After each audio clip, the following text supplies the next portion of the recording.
Yang betul. Peraturan mesyuarat SAT. Peraturan mesyuarat berapa tu? 24. Jarang berlaku, tapi untuk ini Ya, tapi untuk tujuan PMQT. Ya. Boleh? Silakan. 24A Tan Sri, muka surat 36. Itu berhubung dengan waktu pertanyaan menteri. Relevan dengan tu saya bangkit sebelum 24A. 24 capital A. Okey. Ini berkaitan dengan waktu pertanyaan Perdana Menteri pada hari ini, Tan Sri. Saya. Lampiran biru ni, soalan ni. Saya. Hari ini ada dua soalan. Kedua-dua soalan daripada pihak kerajaan. Tidak ada soalan daripada pembangkang. Sepatutnya 3 soalan. Nak ambil 2 pun ambil lah, bagilah 1 ke pembangkang. Kerana pembangkang masih wujud lagi dalam parlimen ini. Ketua majlis pun ada.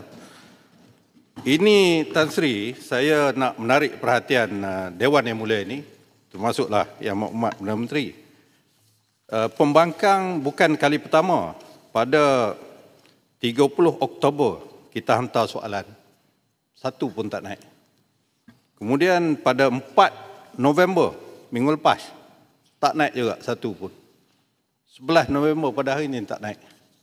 Dan untuk rekod pada hari ini, Yang Berhormat Putrajaya telah mengemukakan memasukkan soalan melalui yang berusaha Setiausaha Dewan Rakyat pada 10 bulan, within time. Tapi tak naik. Saya tidak fikir, kami tidak fikir Yang Berhormat Perdana Menteri seorang yang tak mampu jawab soalan. Di Sabah pun, di Pasar Malam pun boleh jawab. Jangan dengar pembangkang. Jadi hari ini nampak Yang Maklumat tak mau dengar pada kita ni. Baik. Jadi saya minta penjelasan. Soalan itu dimajukan kepada saya untuk penjelasan. Tapi bukan, saya rasa bukan Tan Sri juga. Yang Berhormat Menteri Parlimen yang menentukan soalan-soalan Parlimen. Biasa pengalaman saya Tidak, dulu lah. Speaker tentukan. Speaker tentu.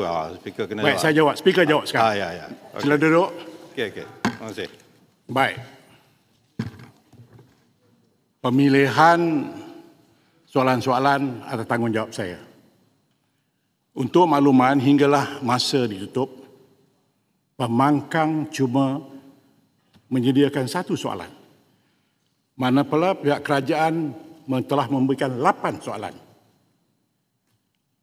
Jadi, sudah tentu saya melihat semua soalan-soalan itu dan saya lihat soalan daripada pembangkang semuanya telah pun dijawab sebenarnya.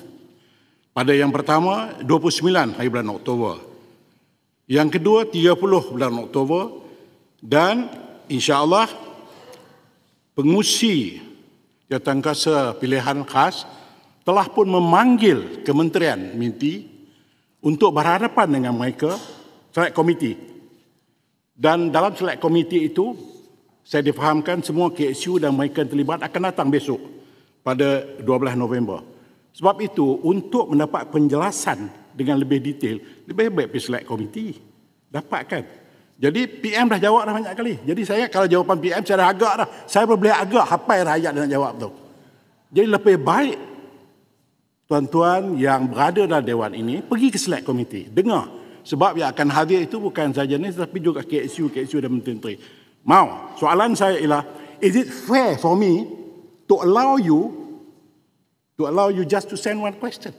Ataupun soalan 8 ini sudah tentu saya bagi mereka yang hantar lebih banyak. So soalnya sama ada pembangkang atau tidak tak timbul. Kalaulah Yang Berhormat hantar 8, belah sini juga 8, that make sense lah. But one, Ketua Whip please, at least encourage lah. But you shouldn't deny our right. Whatever one question, 8 question, we have a right. You have no right. You have no right. The right was on me. Yeah, saya yang akan memilih. You have but no you right have at all. Right equally, Tan Sri. Equally yes, but justly, not the right. Yeah. The word is not right. Secara adil. Adil, secara bukan adil. right. Yeah. Because next time, please hantarlah, janganlah push, jangan tie my hand. Hantarlah 2-3 soalan. Itu bukan syarat, Tan Sri. Bukan syarat, bagi itu juga bukan syarat. Saya tidak bisa perlu memilih jawapan soalan daripada pembangkang, tetapi be fair to me. Be fair to me. Don't put me in position yang saya tak boleh buat keputusan.